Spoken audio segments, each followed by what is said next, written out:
Seterusnya, naskah yang anda lihat ini ialah Hikayat Indra Putra.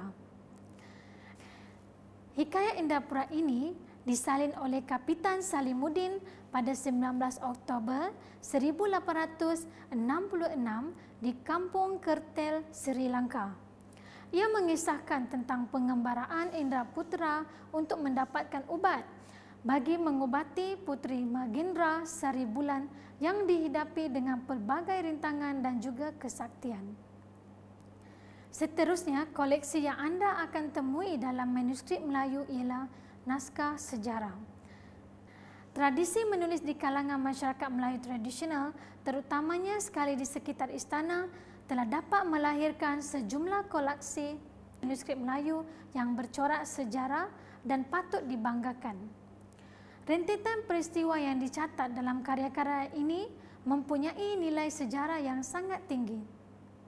Misa Melayu merupakan salah satu contoh naskah yang terdapat dalam jurnal sastra sejarah. Ia telah ditulis pada tahun 1252 Hijrah, iaitu bersamaan dengan 1836 Masihi. Misa Melayu menceritakan salasila raja-raja Perak dari almarhum Jalilullah hingga kepada Sultan Mahmud Shah.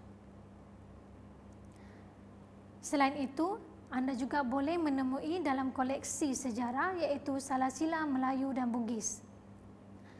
Salasila Melayu dan Bugis telah ditulis dan disusun oleh Raja Ali Haji pada tahun 1282 Hijrah, iaitu bersamaan dengan 1865 Masihi di Riau.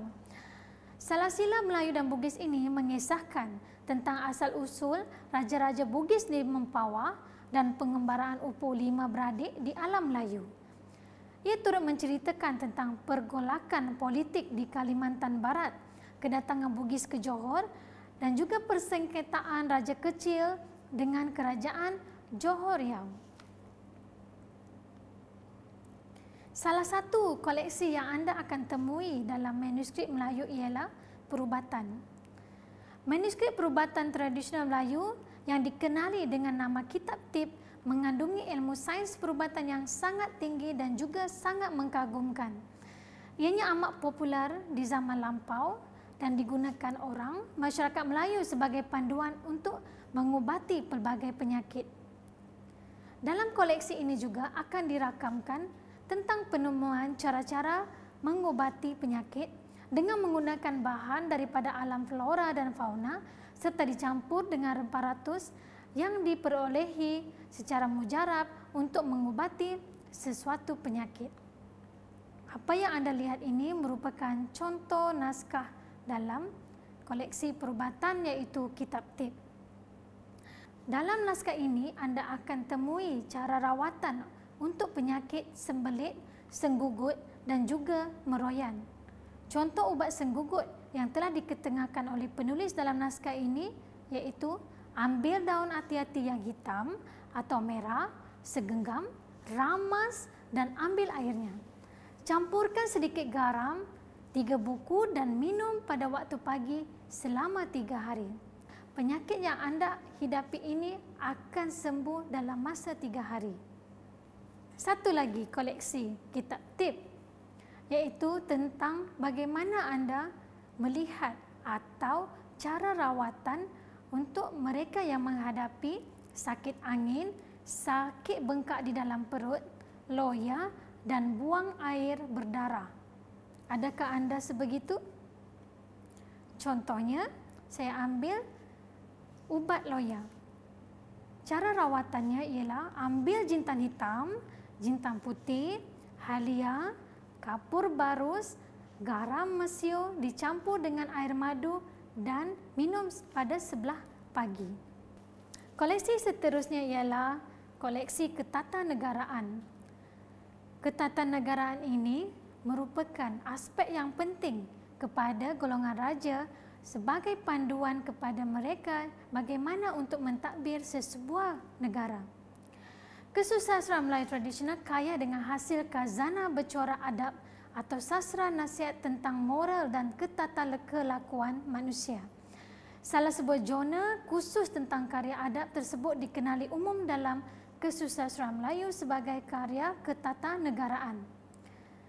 Jurnal Ketatanegaraan merupakan sekumpulan karya yang dihasilkan oleh para penulis istana Melayu bertujuan untuk memberi panduan mengenai tata cara pemerintahan kepada raja dan pembesar negara.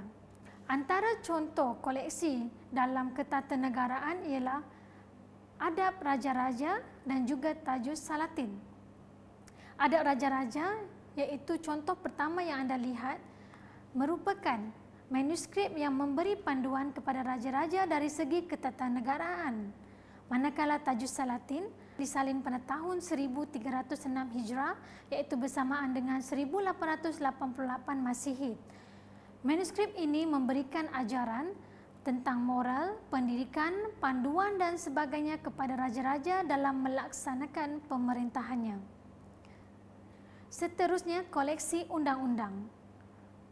Naskah Undang-Undang Melayu Lama memperlihatkan pemikiran masyarakat Melayu lampau iaitu satu pemikiran yang melahirkan sistem undang-undang. Ia bukan sahaja merupakan sesuatu catatan garis panduan untuk menjaga keamanan dan menegakkan keadilan, bahkan mencerminkan cara hidup dan adat masyarakat itu sendiri. Naskah Undang-Undang Melayu ini boleh dibahagikan kepada Undang-Undang Negeri dan juga Undang-Undang Pelabuhan. Hukum Kanun Melaka merupakan naskah undang-undang yang tertua dan terpenting sekali pada zaman Kesultanan Melayu Melaka. Apa yang anda lihat sekarang ini merupakan contoh naskah Hukum Kanun Melaka. Manuskrip ini membicarakan tentang Undang-Undang Melaka yang diantaranya membicarakan mengenai hukum pantang larang diraja, hukum jenayah dan juga hukum pertuanan. Kesimpulan yang anda boleh pelajari pada hari ini ialah manuskrip Melayu dianggap sebagai salah satu sumbangan masyarakat Melayu tradisi yang berupaya menghasilkan buah fikiran yang dapat digunakan sehingga kini. Gambaran yang terukir melalui penghasilan ini mencerminkan keupayaan masyarakat yang kreatif dan pada dasarnya penghasilan manuskrip turut mencerminkan budaya hidup masyarakat lampau. Masyarakat kini perlu mempelajari dan menghayati manuskrip Melayu iaitu warisan bangsa Melayu. Sekian, terima kasih.